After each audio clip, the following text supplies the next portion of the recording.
Hello बच्चों, स्वागत है हमारे यूट्यूब चैनल फिजिक्स विद के उत्तम में। और आज हम लोग पढ़ने जा रहे हैं चैप्टर नंबर 7 प्रत्यावर्ती धारा का लेक्चर नंबर 7। और आज हम लोग पढ़ेंगे एलआर परिपथ। एलआर परिपथ का मतलब है कि एल यानी स्वप्रेरिकत्व और आर यानी प्रतिरोध को जब श्रेणी क्रम में जोड़ा जाता है तो धारा और वोल्टेज के बीच कितना कलांतर होता है ये हम लोग निकालेंगे। और प्रतिरोध के सिरों के बीच उत्पन्न विभवांतर या कुंडली के सिरों के बीच उत्पन्न विभवांतर में धारा के साथ कितना कलांतर होता है ये भी हम लोग पढ़ेंगे।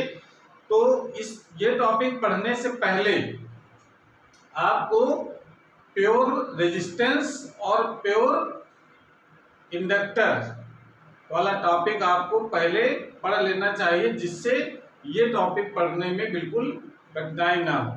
ठीक है, इसलिए हम चाहते हैं कि इसके जो पहले जो वीडियो हमारा है कि एल परिपथ और आर परिपथ इनको पहले समझ लें। ठीक है, और उसके बाद फिर ये वाला टॉपिक बिल्कुल एकदम क्लियर हो जाएगा। तो शुरू करते हैं। तो हम पहले मान लेते हैं कि इसमें दो कंपोनेंट हैं, एक है हमारे पास प्रतिरोध और एक है कुंडली। इन दोनों को श्रेणी क्रम में जोड़ा गया है। ठीक है, श्रेणी क्रम समांतर क्रम में जोड़ने का जो टॉपिक है वो हमारे कोर्स में नहीं है, आपको श्रेणी क्रम में जोड़ पढ़ने हैं। तो ये हमारा है आर रेजिस्टेंस और ये है प्रेरण कुंडली, इसका स्वप्रेरिकत्व है एल। और इनको श्रेणी क्रम में जोड़ करके एक प्रत्यावर्ती वोल्टेज स्रोत से जोड़ दिया गया है, जिसका मान है V बराबर V0 sin ओमेगा t। ये प्रत्यावर्ती वोल्टेज स्रोत है, उससे जोड़ दिया जाता है। तो इसमें जो धारा जो प्रवाहित होती है I, अब चूंकि श्रेणी क्रम में जुड़े हैं तो श्रेणी क्रम में अगर कोई भी एलिमेंट जुड़े होते हैं तो हमेशा उसमें धारा का मान बराबर होता है। तो जितनी धारा R में होगी उतनी धारा L में होगी। तो वो धारा जो परिपथ में प्रवाहित हो रही है उसका मान हम लोग मान लेते हैं कि I है, और I का समीकरण हम लोग क्या लिखेंगे, I बराबर I0 sin ओमेगा t। यहाँ पर ओमेगा t क्या होती है, धारा की कला है। ये I0 है शिखर मान और I है t समय पर उसका मान कितना है, इसको कहते हैं हम लोग तात्क्षणिक मान या तात्कालिक मान या इंस्टेंटेनियस करंट कहते हैं। ठीक है, तो इसकी भाषा हम लोग क्या लिखेंगे कि माना L स्वप्रेरिकत्व के कुंडली तथा R प्रतिरोध को एक श्रेणी क्रम में जोड़कर प्रत्यावर्ती वोल्टेज स्रोत V बराबर V0 sin ओमेगा t से जोड़ देते हैं। तो परिपथ में प्रवाहित धारा हम मान लेते हैं कि I बराबर I0 sin ओमेगा t होती है, जिसको समीकरण नंबर 1 डाल देंगे। ठीक है, इतनी धारा प्रवाहित होगी। अब ये जानते हैं जब धारा श्रेणी क्रम में धारा का मान तो बराबर होता है, लेकिन जो विभवांतर जो होता है वो अलग अलग होता है। ठीक है ना, अगर प्रतिरोध के सिरों के बीच विभवांतर अगर हम मान लेते हैं VR है, ठीक है, और इसके सिरों के बीच विभवांतर है VL।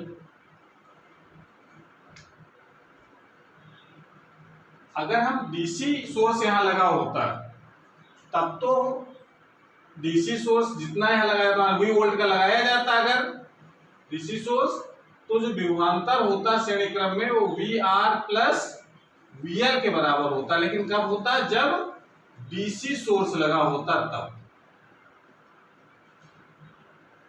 ये तब संभव था क्योंकि वो डीसी सोर्स में धारा वोल्टेज के बीच कलांतर नहीं होता है। ठीक है ना, जबकि ये हम लोग पढ़ चुके हैं कि प्रतिरोध के सिरों के बीच वोल्टेज धारा तो समान कला में होती है, पढ़ चुके हैं हम लोग, लेकिन वोल्टेज और धारा ये समान कला में नहीं होते हैं। वोल्टेज 90 अंश की कला में अग्रगामी होता है, या दूसरी भाषा में कह सकते हैं कि धारा जो है वोल्टेज से 90 अंश की कला में पश्चगामी होती है। तो कलांतर सेम न होने की वजह से सीधे सीधे हम लोग ऐसे जोड़ करके नहीं निकाल सकते परिणामी वोल्टेज कितना होगा। ठीक है, उसका क्या तरीका होगा, इसके लिए हम लोग एक फेजर डायग्राम बनाना पड़ेगा।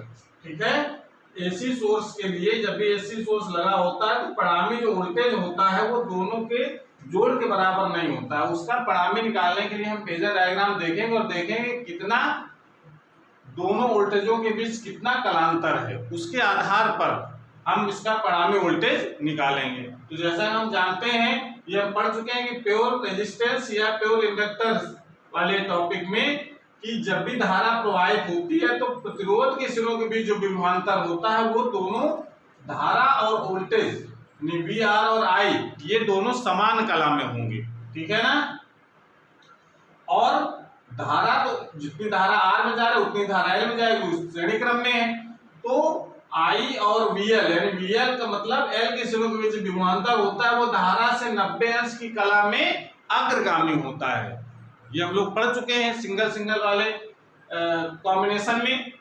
तो हम लोग क्या लिखेंगे इसमें, ये जो जान रहे हैं बात उसको जरा भाषा के रूप में लिख दीजिए पहले कि चूंकि प्रतिरोध आर के सिरों के बीच विभवांतर वी आर तथा धारा आई समान कला में होते हैं, ठीक है ना, समान कला में होता है। जबकि प्रेरिकत्व एल के सिरों के बीच विभवांतर वी एल, वी आर और वी एल का मतलब वी तो विभवांतर हो गया, आर का मतलब प्रतिरोध के सिरों के बीच, सफिक्स में लिखा है ना, मतलब प्रेरक कुंडली के सिरों के बीच, ठीक है। धारा आई से π/2 या उसको 90 अंश, π/2 तो रेडियन में हो गया, 90 अंश कला में अग्रगामी होता है। ये हम लोग जान रहे हैं, ठीक है ना। ये कुछ याद करो, पहले प्योर रेजिस्टेंस वाले सर्किट में धारा का मान क्या निकला था, ये याद करो जरा, साइन ओमेगा टी और V बराबर V0 साइन ओमेगा, दोनों की कला सेम थी। ये कब था, जब प्योर रेजिस्टेंस था तब, ठीक है। और जब इंडक्टर वाला जब टॉपिक था उसमें धारा V का मान तो V बराबर V0 साइन ओमेगा टी था, लेकिन धारा जो है वो ओमेगा टी से π/2 कला में पीछे थी, ये था। या उसको हम, ये कब था, जब प्योर इंडक्टर वाला टॉपिक था। या इसी को हम लोग अथवा ऐसे भी लिख सकते हैं कि अगर हम V बराबर V0 sign omega t plus π/2, या और धारा को लिख सकते हैं I बराबर I0 साइन ओमेगा, दोनों का सेम मतलब, दोनों में वोल्टेज अग्रगामी है। चाहे हम ये समीकरण लिखें दोनों, तब भी कहा जाएगा कि वोल्टेज धारा से 90 अंश की कला में अग्रगामी है, और इसमें लिखेंगे तब भी धारा से वोल्टेज 90 अंश की कला में अग्रगामी है, यानी धारा पश्चगामी है, वोल्टेज अग्रगामी है, ठीक है ना। तो ये इक्वेशन, ये दोनों इक्वेशन एक ही बात को बता रही हैं, ये दोनों इक्वेशन एक ही बात को बता रही है। कब बता रही हैं, जब परिपथ में केवल शुद्ध प्रेरिकत्व लगा हो तब। जब परिपथ में केवल आर लगा हो यानी शुद्ध प्रतिरोध लगा हो तो वोल्टेज और धारा दोनों समान कला में होते हैं, ठीक है ना। तो ये हम लोग जानते हैं और ये मान करके चल रहे हैं कि आपको पता है। तो उसके आगे अगर नहीं पता है तो हमारा पुराना वाला वीडियो, इसके पिछले वाले जो वीडियो उसको देख लीजिए तो बिल्कुल एकदम स्पष्ट हो जाएगा। तो प्रतिरोध के सिरों के बीच कितना विभवांतर होगा, धारा प्रवाहित हो रही है I बराबर I0 साइन ओमेगा टी, तो विभवांतर कितना होगा, V बराबर V0। अब चूंकि प्रतिरोध के सिरों के बीच है तो VL, और यहाँ पर वोल्टेज का शिखर मान किसके सिरों के बीच, प्रतिरोध के सिरों के बीच हो रही तो VR, प्रतिरोध के सिरों के बीच विभवांतर VR, ठीक है। और V0 और ये भी R के सिरों के बीच का शिखर मान और साइन ओमेगा टी। इसमें सब क्या लिखेंगे, I बराबर साइन ओमेगा टी। ये तो धारा जो दोनों में समान है तो हम ये धारा को मान करके चलेंगे कि धारा दोनों में समान है तो वोल्टेज में क्या अंतर होगा, ठीक है ना। तो धारा दोनों में समान, अब जो धारा R में होगी उससे जो कला होगी प्रतिरोध के सिरों के बीच जो विभवांतर में जो कला होगी वो सेम होगी। प्रतिरोध के सिरों के धारा वोल्टेज दोनों समान कला में होते हैं तो V बराबर V0 साइन ओमेगा टी लिखते। क्योंकि प्रतिरोध के सिरों के बीच की बात हो रही है तो हमने सफिक्स में R लगा रखा है। VR is equal to V nought R, V nought R मतलब प्रतिरोध के सिरों के बीच वोल्टेज का शिखर मान, और ओमेगा टी, ओमेगा टी दोनों की सेम समान कला होंगे प्रतिरोध के सिरों के बीच में। इसको एक क्वेश्चन नंबर डाल देंगे सेकंड। फिर प्रेरिकत्व के सिरों के बीच भी विभवांतर कितना होगा, तो कितना हो जाएगा, प्रेरिकत्व मतलब वी एल के सिरों के बीच v not L sine omega t, ये तो हो गया धारा की कला। अब वोल्टेज जो है प्रेरिकत्व के सिरों के बीच वोल्टेज धारा से 90 अंश की कला में अग्रगामी होता है, अग्रगामी होता है, इसका मतलब यहां पर हमको क्या लगाना पड़ेगा, प्लस पाई बाई। ये बात समझ में आ गई, ये समझ में तब आएगी जब आप हमारे प्योर इंडक्टर या प्योर रेजिस्टेंस वाला टॉपिक पढ़ चुके होंगे तब, ठीक है। तो इस चीज को अगर यहां पर अगर सपोज यहां अगर पाई बाई 2 लिखा होता, मान थोड़ी देर के लिए अगर यहां omega T minus pi by 2 लिखा होता तो यहां पर भी माइनस पाई बाई 2 आता, ठीक है ना। अब चूंकि वोल्टेज अग्रगामी होगा तो यहां पर ओमेगा टी आ जाता। बस ये ध्यान देना है कि जो भी धारा है उससे प्रतिरोध के सिरों के बीच का जो वोल्टेज है वो समान कला में रखना है, जो धारा की कला होगी वही वोल्टेज की कला हो जाएगी प्रतिरोध के सिरों के बीच। और अगर इंडक्टर की बात करेंगे यानी प्रेरक कुंडली की बात करेंगे, उसके सिरों के बीच जो विभवांतर होगा वो धारा से 90 अंश की कला में अग्रगामी होगा। बस इतना आपको ध्यान रखना है। तो ये हमने लिख लिया है क्वेश्चन, ये तो कॉन्सेप्ट बेस पर लिख लिया हमने, जो कॉन्सेप्ट पता है उसके आधार पर हमने क्वेश्चन नंबर 2 और 3 बना लिया कि प्रतिरोध के सिरों में कितना विभवांतर होगा और प्रेरक के सिरों के बीच कितना विभवांतर होगा। अब जरा इनके फेजर डायग्राम बनाए जाए। अगर हम फेजर डायग्राम कैसे बनाते हैं, अगर हम ये मान लेते हैं कि इस दिशा में धारा है, धारा डायरेक्शन ये है, अब प्रतिरोध के सिरों के बीच जो विभवांतर होगा जिसका शिखर मान कितना है, V not L, V nought R, ये दोनों एक ही कला में है, इस कला दोनों को एक ही डायरेक्शन में खींच दिया। केवल आपको कॉन्सेप्ट को ध्यान देना है कि वोल्टेज और धारा दोनों समान कला में होते हैं जब प्रतिरोध लगा होता है तब। तो अभी प्रतिरोध और धारा की बात हो रही, केवल प्रतिरोध के सिरों के बीच विभवांतर और उसमें प्रवाहित धारा दोनों समान कला में है। तो समान कला में इसका दोनों को एक ही डायरेक्शन में खींच दिया हमने। फिर कह रहा है जो धारा प्रवाहित हो रही है उससे जो एल के सिरों के बीच जो विभवांतर है वो 90 डिग्री अग्रगामी है। तो अग्रगामी के लिए हमें धारा से अग्रगामी करना है, इसका मतलब ऊपर चलना पड़ेगा। तो किधर चलना पड़ेगा, ऊपर, इस दिशा में। इस दिशा में वोल्टेज जो होगा ये हमारा हो जाएगा VOL, ठीक है। ये जो एंगल जो बनेगा,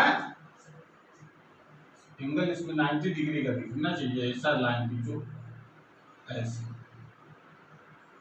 ये हमारा हो जाएगा VOL का शिखर मान लेकर के हम लोग एरो खींचते हैं ना, VOL। तो ये कोण कितना बन जाएगा, 90 डिग्री, यानी π/2 इसको कह सकते हैं।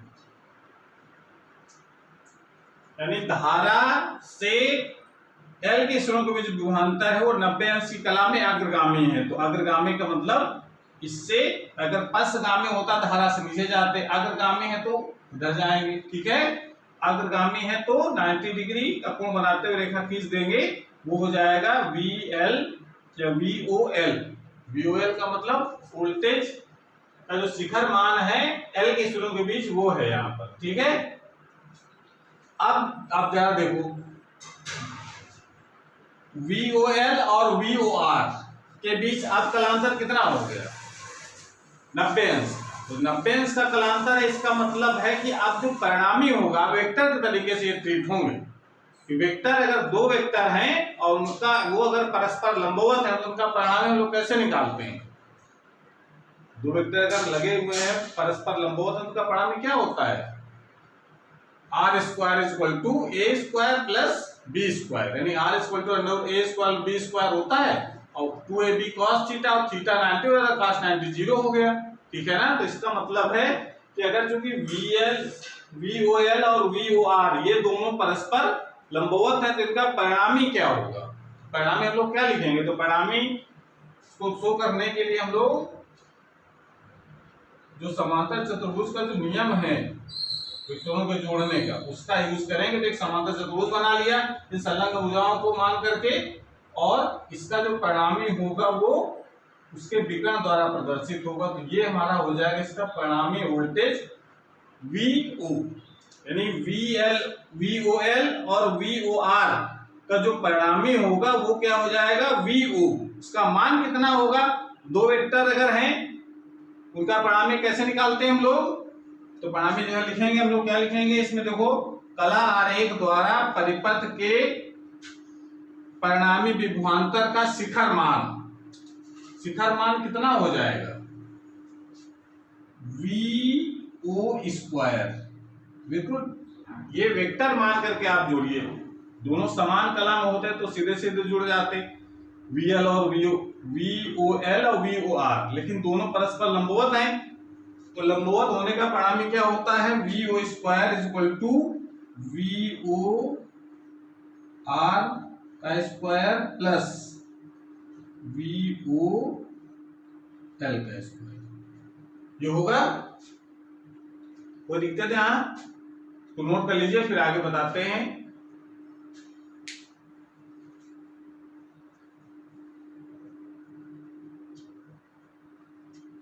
नोट कर लिया,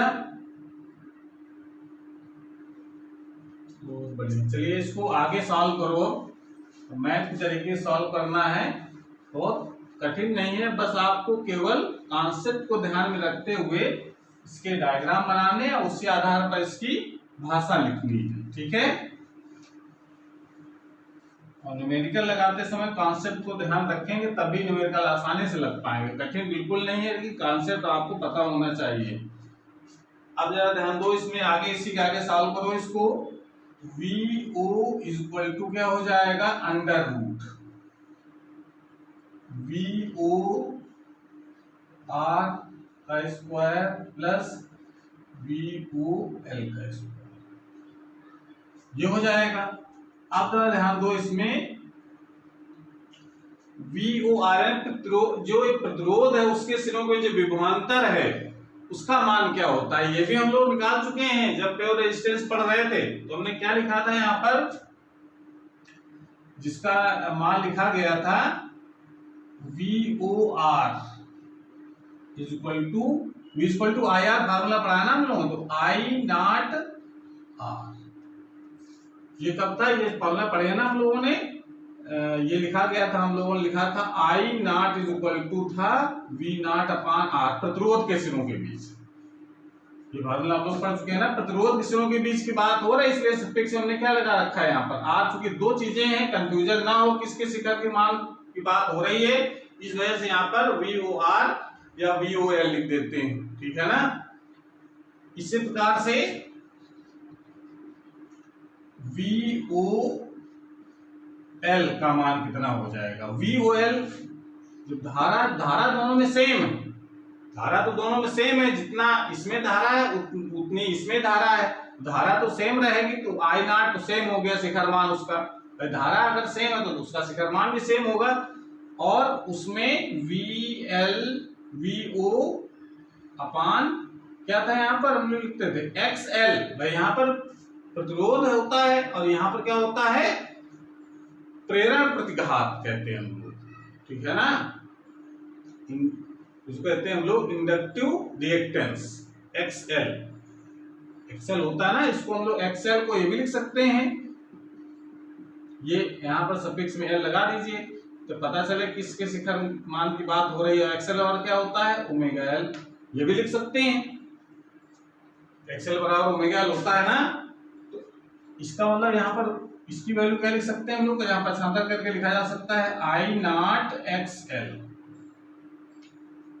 XL X सफिक्स में यह लिखा हुआ है। ठीक है, तो ये दो वैल्यू पता है हमको कि प्रतिरोध के समय में कितना विभवांतर होगा और कुंडली के सिरों के बीच कितना विभवांतर होगा, ये जरा दोनों वैल्यू हमको यहाँ पर लगानी है। तो क्योंकि ये वैल्यू हम लोग निकाले तो इसलिए V नॉट इक्वल टू क्या हो जाएगा, under root I nought square I nought I V nought VOR की जगह VOR की जगह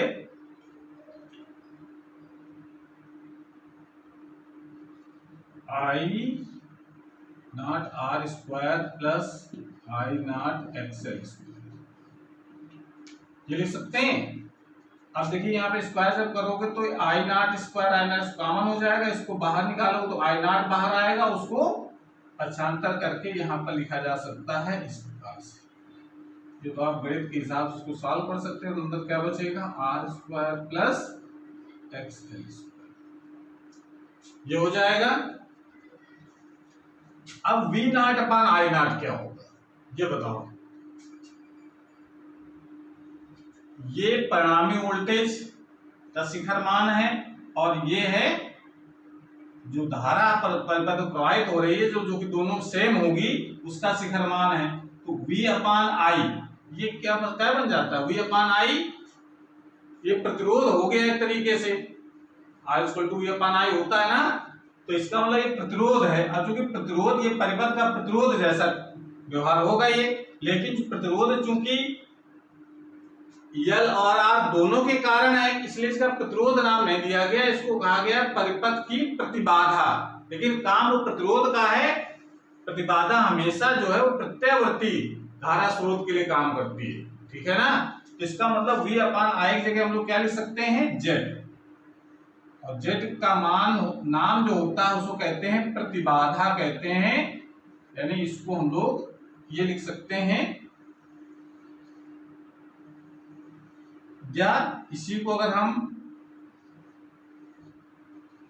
इस प्रकार से भी लिखा जा सकता है, ओमेगा L बराबर होता है XL बराबर होता है ओमेगा L का स्क्वायर,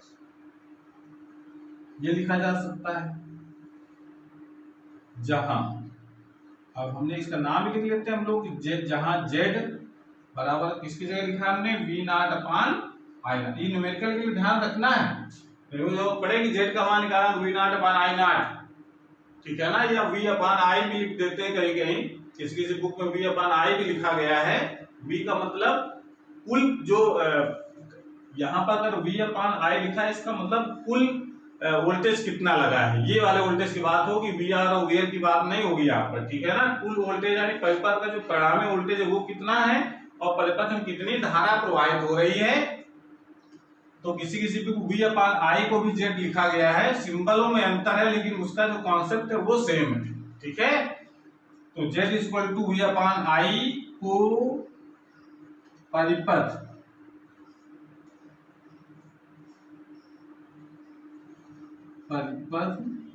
की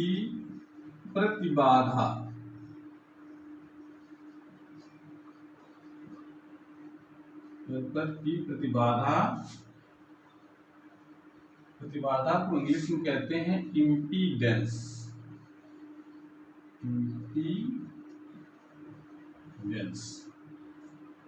परिपथ की प्रतिबाधा कहते हैं। प्रतिबाधा मतलब धारा के प्रवाह में रुकावट डालने वाला जो गुण होता है उसी को प्रतिबाधा कहते हैं। बस ये प्रत्यावर्ती धारा के प्रवाह में रुकावट डालता है इसलिए उसको नाम दिया गया है प्रतिबाधा। प्रतिरोध ही है ये। तो मात्रक क्या हो जाएगा, प्रतिबाधा जहां कहीं कॉम्बिनेशन की बात होगी, अगर ये पढ़ चुके हैं कि जहां कहीं केवल प्रतिरोध लगा है तो उसको हम उसके अवरोध को केवल प्रतिरोध कहते हैं। जहां पर कुंडली लगी हुई है तो उसके प्रतिरोध को कहा जाता है प्रेरण प्रतिघात, एक्सएल से रिप्रेजेंट करते हैं। जहां कहीं केवल संधारित्र लगा हुआ है तो उसके प्रतिरोध को कहा जाता है धारती प्रतिघात, एक्ससी से रिप्रेजेंट करते हैं उसको, ठीक है ना। उसके मान हम लोग पढ़ चुके हैं, एक्सएल बराबर ओमेगा एल, एक्ससी बराबर 1 अपान ओमेगा सी। और जहां कहीं कॉम्बिनेशन की बात आएगी, एल आर होगा या एलसी होगा या आरसी होगा, तो वहां पर या तीनों जुड़े होंगे एलसी आर पर, जहां पर कॉम्बिनेशन होगा वहां पर जो प्रतिरोध होगा उसको प्रतिबाधा शब्द यूज किया गया है। वो भी प्रतिरोध की तरह ही होता है इसलिए इसका जो मात्रक होगा वो जो प्रतिरोध का मात्रक होता है वही इसका भी मात्रक होता है। प्रतिबाधा का मात्रक ओम होता है, मात्रक प्रतिरोध का ही होता है। क्योंकि भाई V/I है तो ये वोल्ट और एम्पियर में रखेंगे तो रेजिस्टेंस का जो मात्रक होगा वही बनेगा ओम, वोल्ट प्रति एम्पियर, या उसको हम ओम भी कह सकते हैं। ठीक है, इस प्रकार से ये तो हो गए प्रतिबाधा कितनी होगी। ठीक है ना। परिणामी वोल्टेज की बात अगर होगी तो परिणामी वोल्टेज, तो ये वाला फार्मूला ध्यान रखेंगे। परिणामी वोल्टेज कहीं निकालना हो एलआर परिपथ में तो ये वाला फार्मूला यूज करेंगे कि प्रतिरोध के समय पे कितना वोल्टेज है और कुंडली के समय कितना भी वोल्टेज है, उसके स्क्वायर को सम करेंगे, उसका स्क्वायर रूट निकालेंगे तो उसका आ जाएगा परिणामी वोल्टेज। ठीक है, उस परिणामी वोल्टेज की सहायता से फिर हम निकाल सकते हैं कि उस परिपथ की प्रतिबाधा कितनी होगी, परिपथ का जो रेजिस्टेंस होगा वो कितना होगा।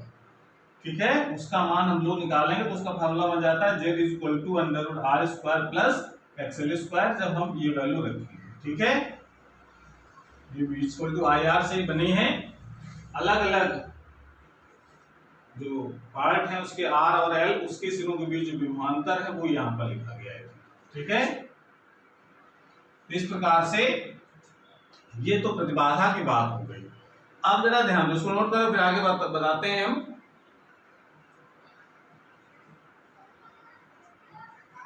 नोट कर लिया।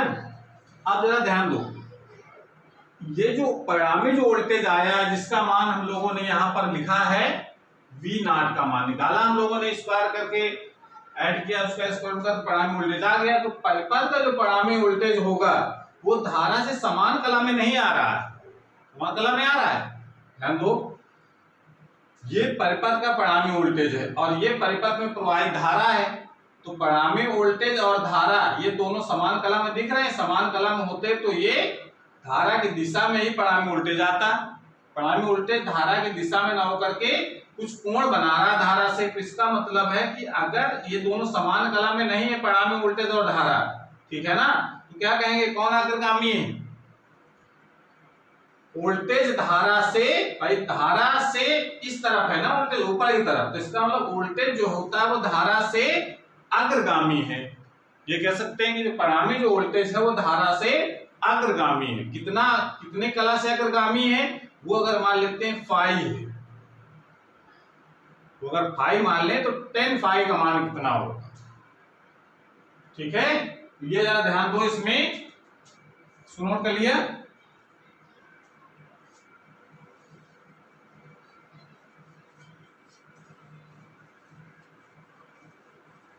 और उंगली ध्यान रखने हैं न्यूमेरिकल के लिए,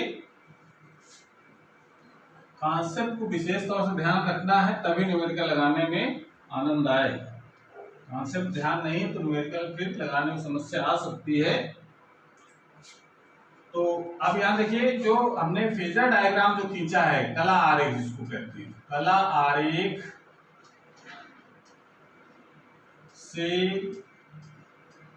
स्पष्ट होता है कि परिणामी वोल्टेज परिपथ का परिणामी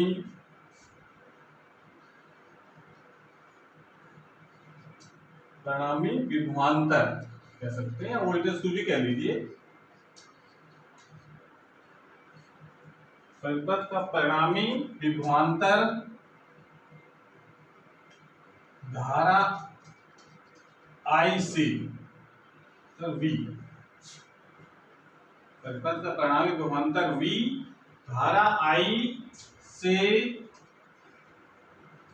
अग्रगामी। ये तो स्पष्ट हो रहा है ना, स्पष्ट हो रहा है।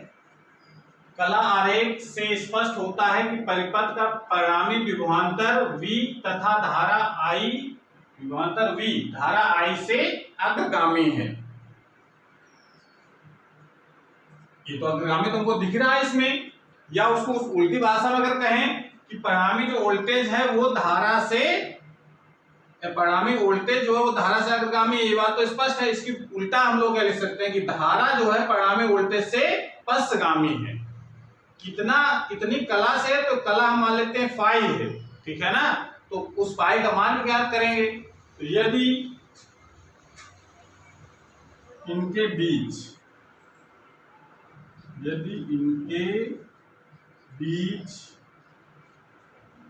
कलांतर है तो कितना है,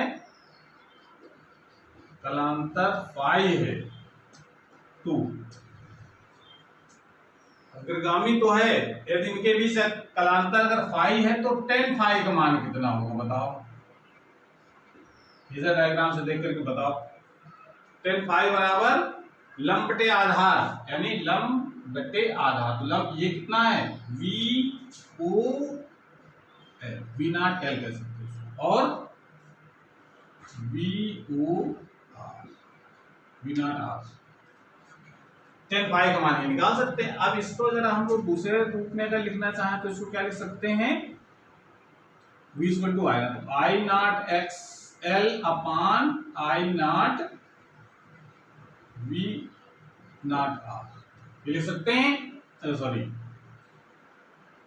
R के 7 के बीच विभवांतर है तो I nought into R, I nought से I nought cancel, tan phi equal to XL upon R, या इसको लिख सकते हैं XL अपान R, या इसको और अगर XL की वैल्यू लगाते हैं तो ओमेगा L अपान R, या फाई इक्वल टू लिखा जा सकता है tan inverse omega L upon R। इसकी मदद से निकाल सकते हैं कि जो परिणामी वोल्टेज है वो धारा से कितनी कला में अग्रगामी है। अगर ये तो स्पष्ट हो रहा है चित्र से कि अग्रगामी तो है, कितनी कला से अग्रगामी है उसका मान हम निकाल सकते हैं tan phi equal to omega L upon R से, या tan phi equal to tan inverse omega L upon R से, ठीक है ना। तो परिणामी वोल्टेज क्या लिखा जाएगा, अतः परिपथ में परिणामी विभवांतर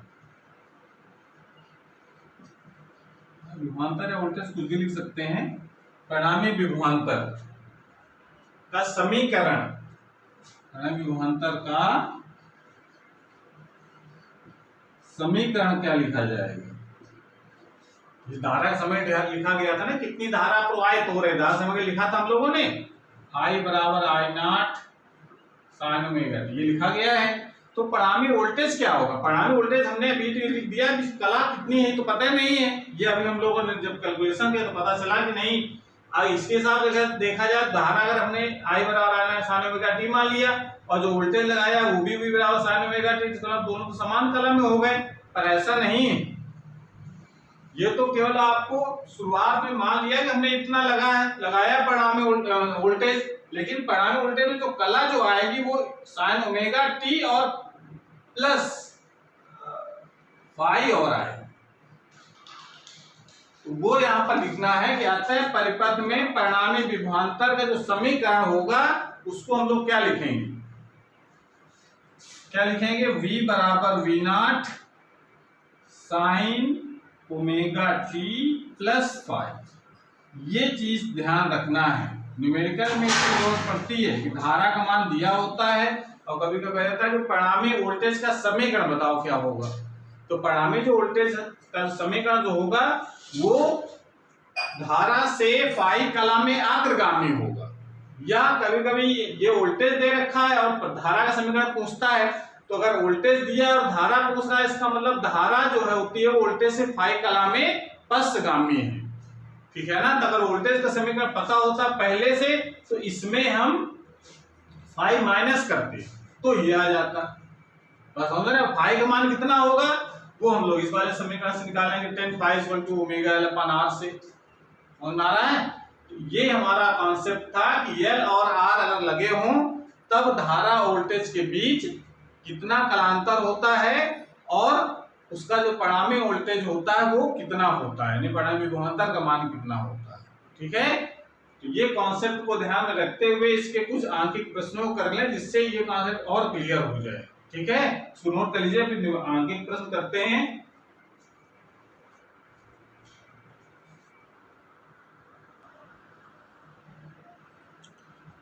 क्वेश्चन है हमारा पहला कि एक परिपथ बना हुआ है एलआर परिपथ, जिसमें प्रतिरोध है 30 ओम, उसका जो स्व प्रेरकत्व तो है 40 मिली हेनरी है और उसमें प्रत्यावर्ती वोल्टेज सूत्र लगाया गया, उसका मान है V बराबर 10 साइन 1000 t माइनस 30 अंश।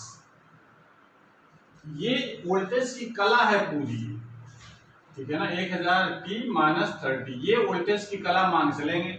धारा की अगर कला निकालनी है तो अभी हम लोगों ने पढ़ा है कि वोल्टेज से जो परिणामी, ये तो परिणामी वोल्टेज हो गया, परिणामी वोल्टेज से धारा फाई अंश के कला में पक्षगामी होती है। ये हम लोगों ने पढ़ा है कि नहीं पढ़ा? अभी अभी पढ़ा हम लोगों ने कि धारा जो है वो वोल्टेज से फाई कला में पक्षगामी होती है, ठीक है ना। अगर धारा का समीकरण दिया होता तो वोल्टेज का मान धारा से 90 अंश कला में अग्रगामी होता, तो इसका मतलब है कि धारा पक्षगामी है, तो इसमें जो भी कला है इसकी वोल्टेज की उसमें फाई घटाएंगे, ठीक है ना, फाई का मान हम लोग निकालेंगे, ठीक है ना। ये पूछ रहा है क्योंकि समीकरण जब निकालेंगे धारा का तो उसमें इस बात की जरूरत पड़ेगी।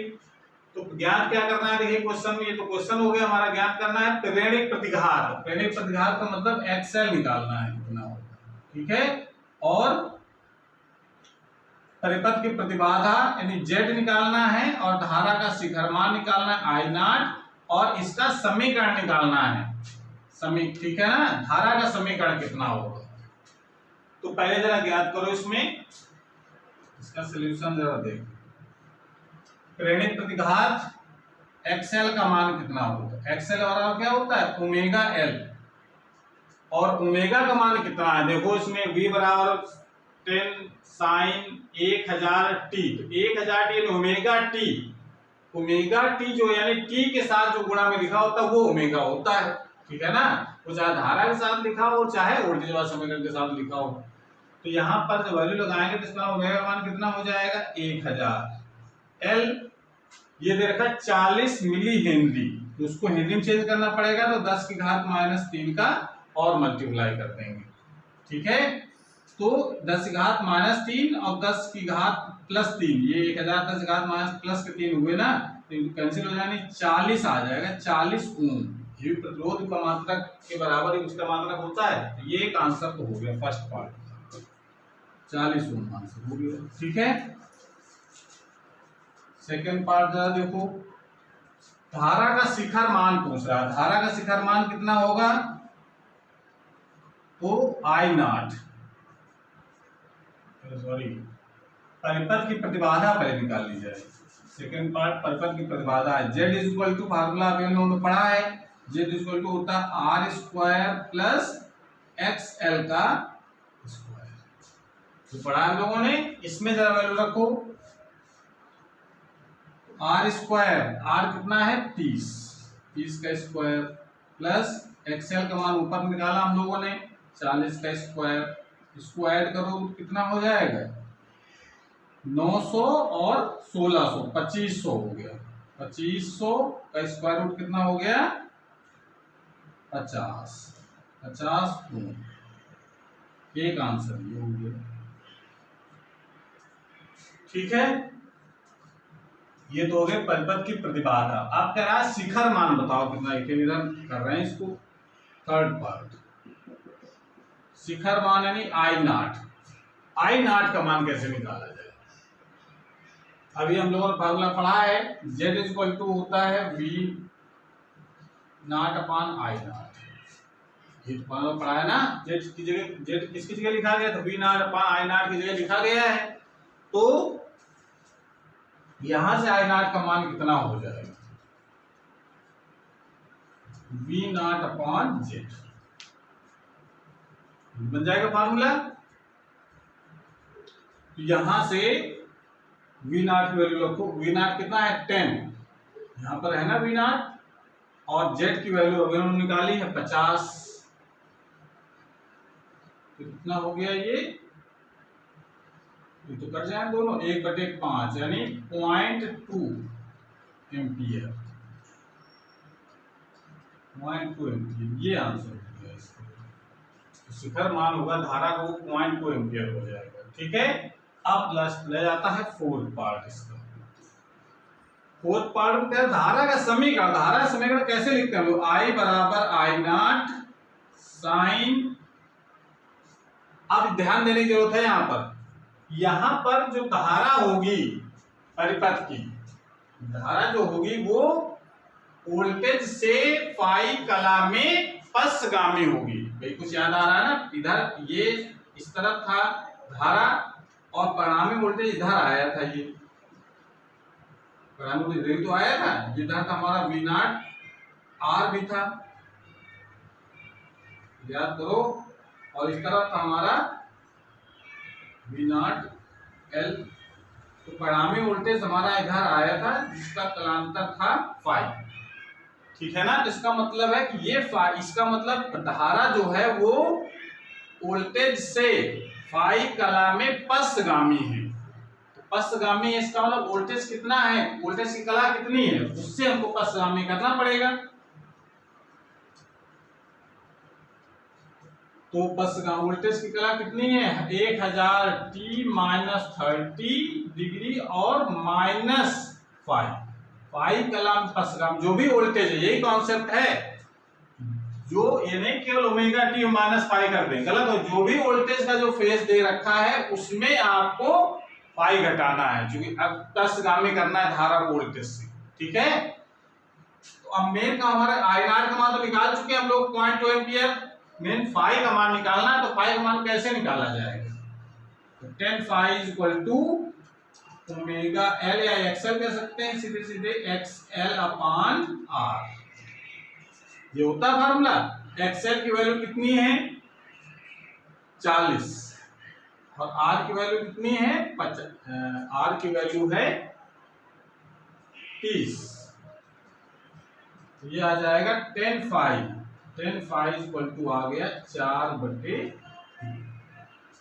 ये हो गया वैल्यू। ठीक है ना, तो फाई की वैल्यू कितनी हो जाएगी। एक चीज हम आपको बता देते हैं, और अगर 10 ट्रायंगल बजा देखो, अगर ये एंगल अगर फाई है तो 10 फाई इक्वल टू लंब बटे आधार, ये लंब और ये आधार हो जाएगा, तो ये कितना हो जाएगा 5, ये तो आएगा ना। तो जब ये स्थिति जब होती है, यानी ये लंब जब 4 हो और आधार 3 हो, तो इसका मान लगभग आता है 57 डिग्री। ये चीज का ध्यान रखना है, ये थोड़ा याद करने वाली बात है ये, कि अगर कहीं ऐसा 4/10 फाई को 4/3 हो, अगर समकोण त्रिभुज में 4-3 का रेशियो अगर बन रहा हो, तो उसमें जो ये जो एंगल होता है वो 57 डिग्री का होता है। ठीक है ना, 57 डिग्री का ये मान, सॉरी 57 नहीं, 53 का मान 53 डिग्री होता है। अगर ये उल्टा हो जाएगा इस तरीके से, ये 3 हो जाए और ये 4 हो जाए, तब ये 5 रहेगा, फिर उस समय एंगल होगा ये 37, तब 37 होगा। 57 वो गलत हो रहा था। ये बस कुछ दिमाग में रखना है कि अगर ऐसा का ये, इसका मतलब ये तो 90 डिग्री का होगा ही, ये दोनों का सम है, तीनों कोणों का योग तो 180 होता है, तो 180 में 90 निकल गया। अब क्या बचा इन दोनों का सम 90, तो 90 में से अगर ये 4 है लंब और आधार अगर 3 है तो 53 डिग्री होगा एंगल, और अगर ये लंब अगर 3 है और आधार अगर 4 है तो ये 37 होगा। यानी कह सकते हैं कि ये एंगल 37, अब सीधे सीधे ये ऑप्शन। ठीक है ना, तभी दोनों का सम 37 और 53 90 हो जाएगा। ठीक है ना, तो इसकी जगह हम लोग अगर कहीं 10 फाई इक्वल टू 4/3 आता है, तो इसका मान लगभग 53 डिग्री हो जाता है। समझ में आ रहा है। तो समीकरण क्या लिखते हैं हम लोग धारा का, I equal to I nought यानी 0.2 एम्पियर हो गया साइन 1000 t माइनस 30 और फाई की वैल्यू कितनी है 53 डिग्री। इसको थोड़ा और सॉल्व कर लो तो y इक्वल टू हो जाएगा 0.2 साइन 1000 t -83, ये समीकरण बन जाएगा धारा। कोई दिक्कत? बहुत आसान है, बस कॉन्सेप्ट को ध्यान रखें कि धारा को वोल्टेज से फाई कला में पश्चगामी करना है परिणामी वोल्टेज से। ठीक है, इस प्रकार से इस क्वेश्चन का सलूशन हो जाता है। नोट कर लीजिए। उसके बाद एक क्वेश्चन और करते हैं।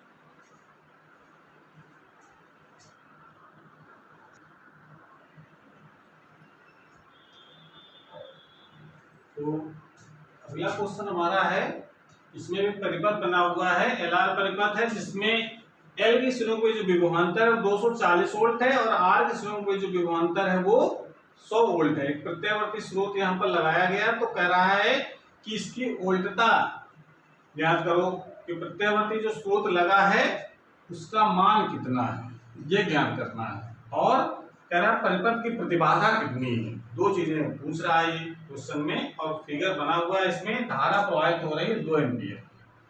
तो इसका सलूशन कैसे किया जाए? इसका मतलब क्वेश्चन के हिसाब से ये VL का मान दे रखा है 240 और VR यानी प्रतिरोध के श्रेणी में जो विभवांतर है उसका मान दे रखा है 100। अब परिणामी वोल्टेज क्या होगा? तो जो प्रतिरोध के श्रेणी में जो विभवांतर या कुंडली के श्रेणी में जो विभवांतर है उसका जो परिणामी होगा वही प्रत्यावर्ती स्रोत का वोल्टेज होगा। तो परिणामी कैसे निकालते हैं? क्योंकि जानते हैं कि VL और VC ये कैसे होते हैं, इनकी कला कितनी होती है? VL और VR की कलांतर कितना होता है? 90S।